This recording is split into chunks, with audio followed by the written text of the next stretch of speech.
The major differences between diarrhea and dysentery are as follows. 1. Diarrhea is presented as watery stool with no blood and mucus. Dysentery is presented as a mucoid stool that may be accompanied by blood. 2. In diarrhea, the patient may or may not be accompanied by cramps or pain. In dysentery, the patient usually complains of cramps and pain in the lower abdominal area. 3. Fever is less common in diarrhea. Fever is more common in dysentery. 4. Diarrhea is a disease that affects the small bowel. Dysentery is a disease that affects the colon. The effects of diarrhea are not that serious, apart from a risk of dehydration. Dysentery can cause a lot of complications if left untreated.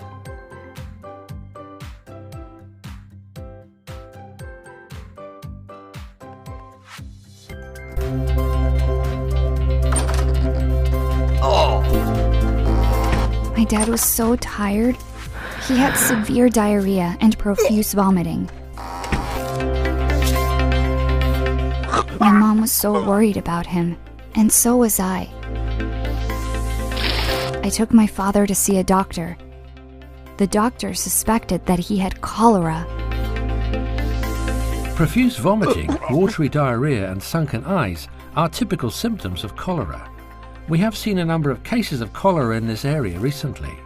Watery diarrhea and profuse vomiting result in severe dehydration and can lead to death if not treated promptly.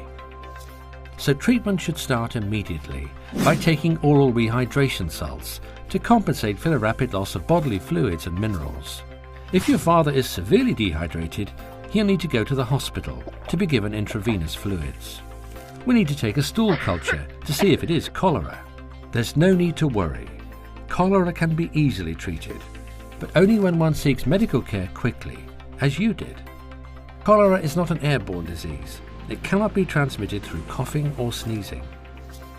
The bacteria that causes cholera is found in the feces of infected people, and infection may be spread through flies contaminated with a patient's feces or leakage from sewage contaminated with the bacteria that infiltrates drinking water or contaminates food.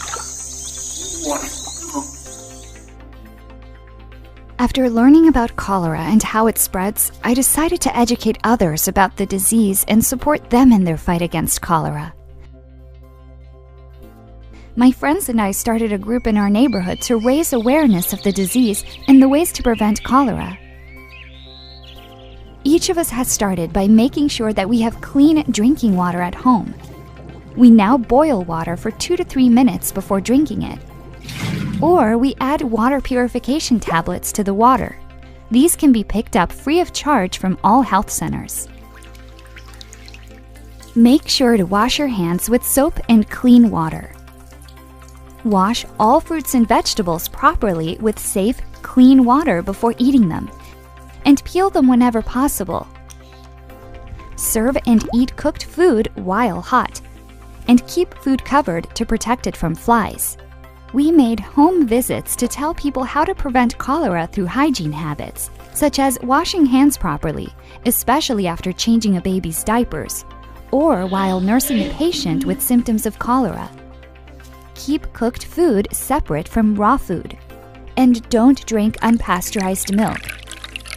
We intensified our efforts to make children aware of the importance of following simple precautions to avoid cholera, such as washing hands properly before eating and after using the bathroom. My friends and I are playing our part in the fight against cholera. You can fight cholera too.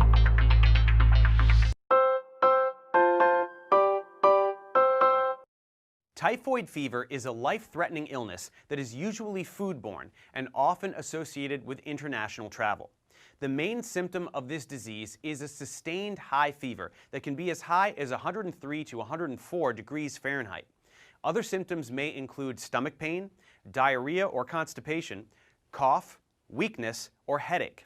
If left untreated, someone infected with typhoid fever can continue to have a fever for weeks or months, which can cause a variety of complications. Without treatment, about 30% of infected people will die from these complications.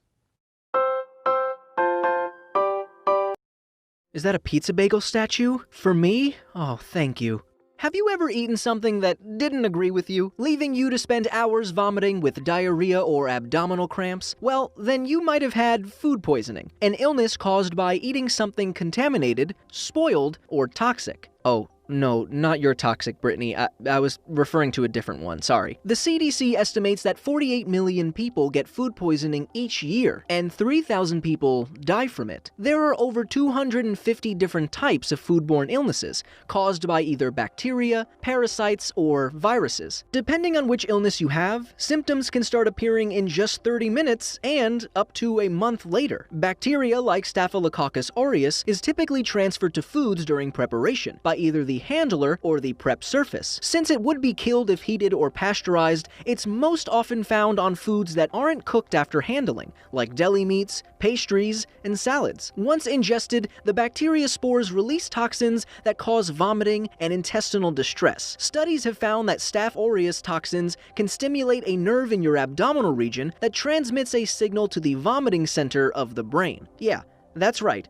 Your brain actually has a region dedicated to vomiting. These toxins may also activate your digestive system's immune response, which, in addition to vomiting, can cause gastrointestinal issues. Studies also suggest that diarrhea is caused by the prevention of water and electrolyte absorption in the small intestine. Other types of food poisoning can cause more serious medical issues. E. coli, which is responsible for last year's romaine lettuce recall, produces a dangerous toxin that can make its way to your organs and prevent protein production. For most foodborne illnesses like Staph aureus, symptoms last from 28 to 48 hours, but other types like E. coli can take several days for you to recover. While there isn't much to be done in terms of treatment, since your body needs to rid itself of these toxins, it's important to drink plenty of water to avoid dehydration, which is the main complication of food poisoning. Most cases are mild, but some populations are at higher risk, like babies, the elderly, pregnant women, and those with chronic diseases or weakened immune systems. These individuals may need to be hospitalized to receive fluids intravenously. Some types of food poisoning can be extremely dangerous to these groups. For instance, the bacteria Listeria can be life-threatening for a fetus, while E. coli can cause damage to the kidneys and cause renal failure in children. To avoid foodborne illnesses, remember to wash your hands and food preparation utensils and surfaces after they come in contact with raw foods. Cook your meats and eggs to the correct temperature, wash your fruits and veggies and keep them separate,